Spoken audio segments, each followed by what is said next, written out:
Today we're discussing a truly shocking chapter and definitely the darkest chapter of One Piece ever. So make sure to stay tuned for this one if you can handle it. Channel the Parking Within and smash that like button if you enjoyed these One Piece reviews and want to keep them coming. Make this the video you joined the Nakama if you haven't already by subscribing and hitting that notification bell so you don't miss future One Piece videos and updates. By clicking that subscribe button, you're also helping me reach my insane goal of 2 million subscribers here on YouTube, and I would be eternally grateful for that. And now without further ado, let's jump into it, spoilers and all. So we left off last chapter with Ginny being kidnapped 14 years before the present. It was the biggest cliffhanger ever, and finally after a week of wondering, we finally find out what happened to her exactly. Chapter 1098 is called The Birth of Bonnie, and as the name suggests, Bonnie will play an important role in this one, but also we'll find out about the truth of her backstory and how she's truly related to Ginny and Kuma. So this time Brooke is on the cover page. Brooke's pants have an apology message from Oda saying, "I couldn't finish drawing in time, sorry," end quote. And we're told with the full summary spoilers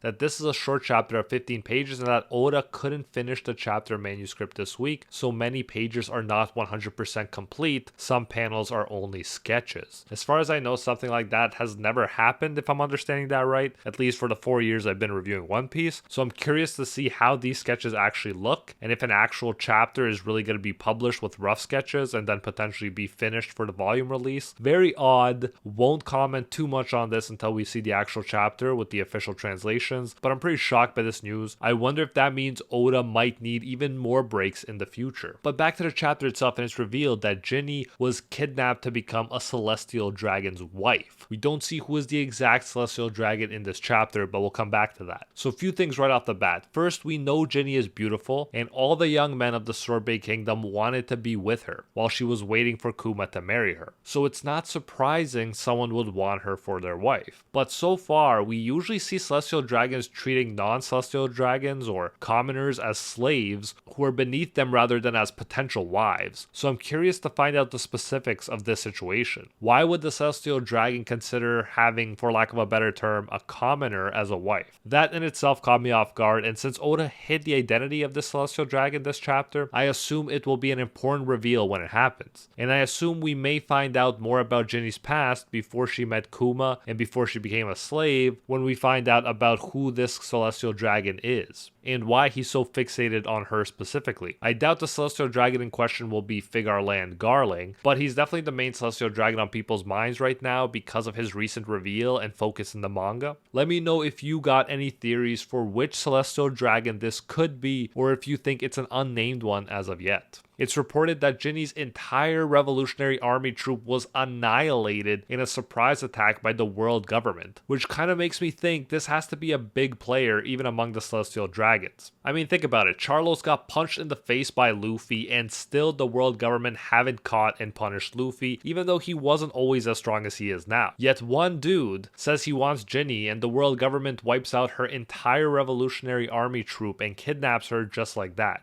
I doubt every celestial dragon has that kind of sway, so I think this dude will be a big deal even among the celestial dragons. Keep in mind, we were told this kidnapping happened 14 years before the present day last chapter. After Ginny was kidnapped, the Revolutionary Army became more violent and Kuma specifically became much more intense in battles. Again, pretty crazy for the world government to do this and ignite an enemy like this just over one woman for one celestial dragon. Unless that celestial dragon is important. But back to Kuma, and yes, no more Mr. Nice Guy. The gentle giant finally snapped, and no one can blame him after all he's been through. He's been through so much already, and unfortunately it's gonna get even worse for him in this chapter, as we'll get into. Poor Kuma. We see the moment when the Revolutionary Army picked up people from Goa Kingdom. After that, Kuma teleported to another island to help the rebels. Kuma ended the battle on that island all by himself. That's how much of a beast he became after losing Ginny. I can't wait to see that single-handed crushage illustrated. Then we're told the tragic truth about Bonnie. She is the child that was born from Ginny and the celestial dragon that kidnapped her. Now this is YouTube and I can't say what the implication is here, but it's pretty obvious and definitely helps make this one of the darkest chapters of One Piece yet. And as if to let us know that it wasn't, like Game of Thrones, a Rhaegar Targaryen and Lyanna Stark situation, it's revealed that 2 years later, aka 12 years before the present events of the story, Ginny contracted a mortal disease called Sapphire Scale, even rarer a disease than Amber Lead syndrome, the one Law suffered from. With this specific disease, when patients came in contact with natural light, sunlight, or even moonlight, Sapphire Scale caused their entire bodies to become blue and their skin gets harder like rocks or scales. Ginny became unrecognizable due to the disease, so the Celestial Dragon released her. We're told we can't see Ginny's face in the chapter, but can just hear her voice. Ginny then returned to Sorbet Kingdom and left Bonnie with the elders from the island. So a lot to unpack there, not least of which is that Bonnie is like 12 years old. And this is something I was right about when I said there's no way Oda would have said her estimated age was 24 if she was actually 24. Oda, going out of his way to say estimated, rather than stating it outright in the SBS, made it clear that it would be something else. And although a lot of people brushed it aside when Vegapunk said Bonnie was just a little girl, saying it was because he was old or whatever, it turns out that it was as I expected at the time. Bonnie is actually a lot younger than expected. And to boot, she's at least half Celestial Dragon. And I say half just because, again, we don't know about Ginny's past before Kuma and before she became a slave at 4, so I can't comment 100% on what race Ginny is or social status, although it would definitely be weird, I admit, that she would go from being a Celestial Dragon to a slave at 4, so most likely Bonnie is just half Celestial Dragon. Now, the reason this suggests that it's not like a Rhaegar and Lyanna Stark situation from Game of Thrones is because it was assumed in that world that Rhaegar did the unspeakable, but then it was actually revealed that they were actually in love and married. Where here, even ignoring her hots for Kuma, Ginny wouldn't have ended up being released because of her disease from the Celestial Dragon if it was love. Her disease wouldn't have been a reason to boot her out and her child. So it really seems like it was a Celestial Dragon who kidnapped her because of her looks and married her, and when she got sick and unattractive, no longer wanted her. So Oda getting very dark indeed. It must be said though, there are stuff that I'm still confused about, like why was she released instead of being kept a prisoner in some isolated jail or killed, considering how cruel the Celestial Dragons can be, and why, if the Celestial Dragon was motivated by lust, would he want to marry Ginny? Why go to the point of making her his official wife? We haven't really gotten satisfying answers yet for these questions. Whatever the reason though, Bonnie is the legitimate child of a Celestial Dragon from the looks of it, so that may well come into play in the future. And honestly, this makes me want Bonnie to join the crew even more because we know the crew is a mishmash of all kinds of different people, and adding a Celestial Dragon who fights against Celestial Dragons along with the crew would be very cool. We have so many reasons to hate Celestial Dragons, and Oda made sure of that. But then he also gives us Shanks and Bonnie, two characters we love, but who are both at least part Celestial Dragons as well. So even with the most hated group in One Piece, the Celestial Dragons, Oda wants to make it clear that your circumstances at birth do not have to determine your fate and who you become. But back to the chapter, and after Ginny leaves Bonnie, she calls the Revolutionary Army from inside the church where she lived with Kuma. She says, "I really want to see everyone again, but this is farewell." Ivankov says, "What?" And Kuma says, "What are you talking about, Ginny? I thought I'd never see you again. Where are you right now? I'll go immediately." During their conversation, they identified Ginny's location, so Kuma teleported to Sorbet Kingdom. Ginny said one last thing to Kuma, but he couldn't hear it because he was teleporting where Ginny is. And what did she say? Nothing less than the following: "Kuma, I love you," end quote. Man, this chapter really makes the heart weep. These two had a more tragic star-crossed love than Romeo and Juliet 100%. Kuma arrives to Sorbet Kingdom, but Ginny is already dead. First his mom, then his dad, and now Ginny too, the woman he loved and only never got with because he didn't want to endanger her life and the life of their potential kids because of his buccaneer blood. He didn't want what happened to his parents to happen to her, and yet she ended up dead just the same. Heartbreaking stuff. Kuma lays Ginny to rest, and her name, Ginny, with a G, appears on the grave. Kuma decides to raise Bonnie, even though now we know she's not his biological daughter. And he gets help from the elders as well, but he plays a big role. Kuma teleports to help the Revolutionary Army from time to time, and we can see montages of Kuma's activities with them, including him training Sabo, a cool touch. But on a side note, interesting that we have cases like Dragon, who never saw Luffy to the point Luffy didn't even know he had a dad, and And then we have characters like Kuma who go out of their way to raise a child who is not biologically his. However, it must be said, she is the child of Ginny, the woman he loved more than anything,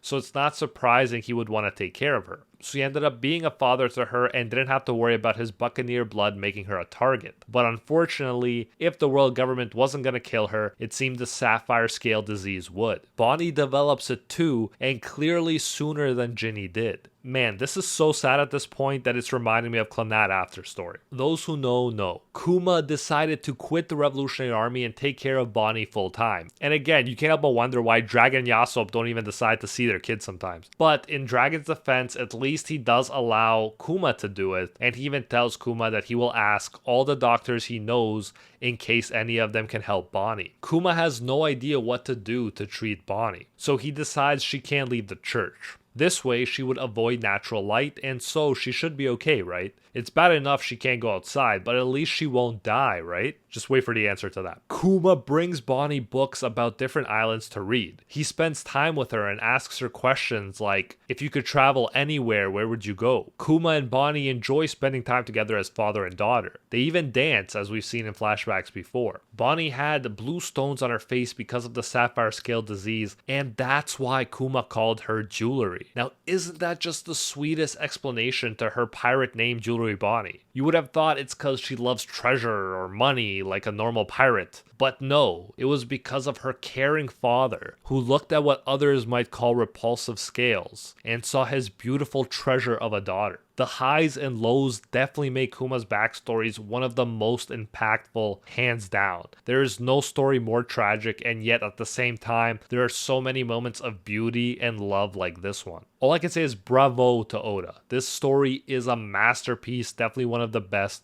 which is saying a lot after 1,100 chapters of good backstories. Some years pass, and we are now 6 years from the present, and Bonnie is 5 years old. So she's not even 12, but 11 in the present. So yes, Blackbeard is looking like more of a villain than ever. And on an unrelated note, it's very impressive that Bonnie was able to get a bounty of 320 million berries at the age of 11. Crazy, let that sink in. And by the way, Roger had Kid Shanks on his crew. So I think again, Bonnie would make a great addition to the Straw Hats and would love to see her be the final Straw Hat. Let me know if you agree or if you think it should be someone else. Anyways, at 5 years old, Bonnie's disease was getting worse, despite the fact that she wasn't going out. These guys just can't catch a break. Why do you do this to us, Oda? Why? Kuma talks with the doctor about Bonnie's disease, and the doctor says that although Bonnie never came in contact with natural light, the disease will continue to get worse with age, and she will die at around 10 years old. Bonnie overhears the conversation, but only the around 10 part. She is very happy since she misunderstood the situation. She thinks she will be cured when she turns 10. After all, Kuma always told her optimistically that her disease will be cured one day. And now he can't bring himself to tell her the truth. And he doesn't know what to do. One more year passes. Bonnie is 6, and we are 5 years from the present. The chapter ends when that horrible former Sorbet king from the last chapter returns to the Sorbet kingdom and starts to kill Sorbet citizens. What do people do? Ask for Kuma's help yet again. Man, Kuma, you don't deserve all this tragedy. I just hope Oda gives him a happy ending, at least by giving Bonnie a happy ending, if nothing else. Now, my guess is Vegapunk is a key player here when talking about the cure. Perhaps Kuma pushes out Bonnie's illness with his ability, takes it into himself, and since he's going to die anyways, allows Vegapunk to do the whole cyborg thing. Now, hopefully, the floating memories we saw before will be able to return to Cyborg Kuma, and he will become his old self again, no longer affected by the illness. But man, this has got to be one of the darkest chapters, and yet still had such beautiful, shining moments as well. This is going to make everyone cry when animated. I mean, if anything will, this backstory will. And then we're told there's a break next week, but let me know your thoughts on this chapter in the comments. Do you also think that it's one of the best just from a storytelling perspective? And if you want to know more about why not all Celestial Dragons are the worst, I know it's hard to believe, but if you want to know why they're not all the worst, check out my hour-long video about Saint Figarland Shanks. Link on screen right now. Like and subscribe to help me reach my insane goal of 2 million subscribers here on YouTube, and I'll see you in the next one.